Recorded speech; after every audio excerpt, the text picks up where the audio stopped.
Hello friends, अस्सलाम वालेकुम and welcome to reality stories. दोस्तों, फिएट एक मशहूर इटालियन कंपनी है जो गाड़ियां बनाती है।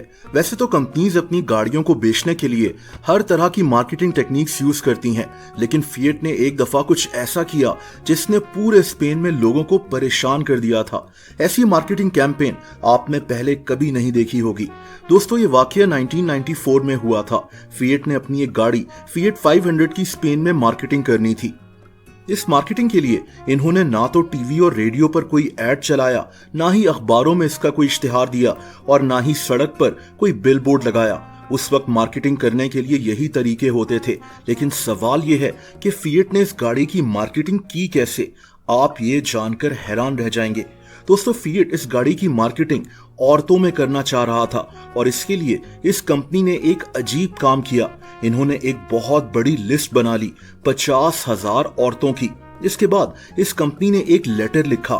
ये एक लव लेटर जैसा था। इस पर लिखा था, कल हमने फिर से एक दूसरे को देखा। हम सड़क पर थे। मैंने महसूस किया कि तुमने मेरी तरफ भी देखा था। मैं सिर्फ तुमसे 2 मिनट्स के लिए मिलना चाहता हूं और फिर अगर तुम्हें मैं पसंद ना हूं तो मैं वो 2 मिनट्स भी सारी जिंदगी याद रखूंगा। दोस्तों, लेटर में ये सब कुछ लिखा हुआ था।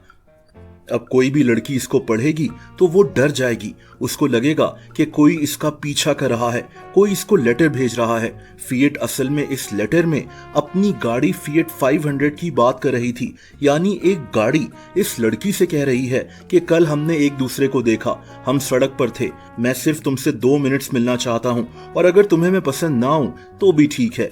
ये एक गाड़ी लड़की को कह रही है, लेकिन लड़कियों को कहां पता था कि ये फिएट की मार्केटिंग कैंपेन है।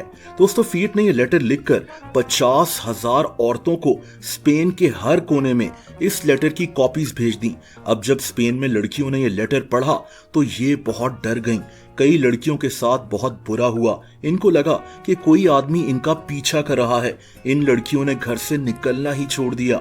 हजारों लड़कियां तो पुलिस के पास पहुंच गईं क्योंकि इनको इस लेटर लिखने वाले आदमी से खतरा फील हो रहा था। खैर, इन लेटर्स को भेजे हुए 6 दिन गुजर गए थे और फिर आखिरकार फिएट ने एक और लेटर लिखकर इन्हीं 50,000 औरतों को फिर से भिजवाया। इस दफा इस लेटर में बताया गया कि वो लेटर दरअसल फिएट ने भेजा था और इन औरतों को फिएट 500 गाड़ी को देखने के लिए फिएट के करीबी स्टोर में इनवाइट भी किया गया। लेकिन दोस्तों, हजारों औरतें शदीद गुस्से में थीं। इनको यकीन ही नहीं आ रहा था कि 6 दिन से जिस लेटर से ये डरी हुई थीं, वो लेटर असल में फिएट की मार्केटिंग कैंपेन का हिस्सा था। ये वाकया स्पेन में बहुत ज्यादा मशहूर हो गया और इन हजारों औरतों ने फिएट को अदालत में ले जाने की धमकी तक दे दी। मजबूरन फिएट के स्पेन में पीआर मैनेजर ने अपनी वजाहत दी कि ये सिर्फ हमारी मार्केटिंग कैंपेन थी, इसका मकसद किसी औरत को परेशान करना नहीं था। लेकिन दोस्तों, स्पेन में लोग इस अजीब मार्केटिंग कैंपेन पर शदीद गुस्से में थे। फिएट ने फिर से 50,000 लेटर्स इन्हीं औरतों को भिजवाए जिसमें इन्होंने इन औरतों से माफी मांगी थी। बहरहाल, फिर भी कई औरतें फिएट को अदालत में ले गईं और फिएट को अदालत में छोटा सा फाइन भी कर दिया गया, जो तकरीबन $1,000 जितना जुर्माना था। उस गाड़ी की सेल्स स्पेन में बढ़ नहीं सकी। लोग पहले ही इस कंपनी पर बहुत गुस्सा थे, लेकिन ये अजीब मार्केटिंग कैंपेन तारीख में हमेशा याद जरूर रखी जाएगी।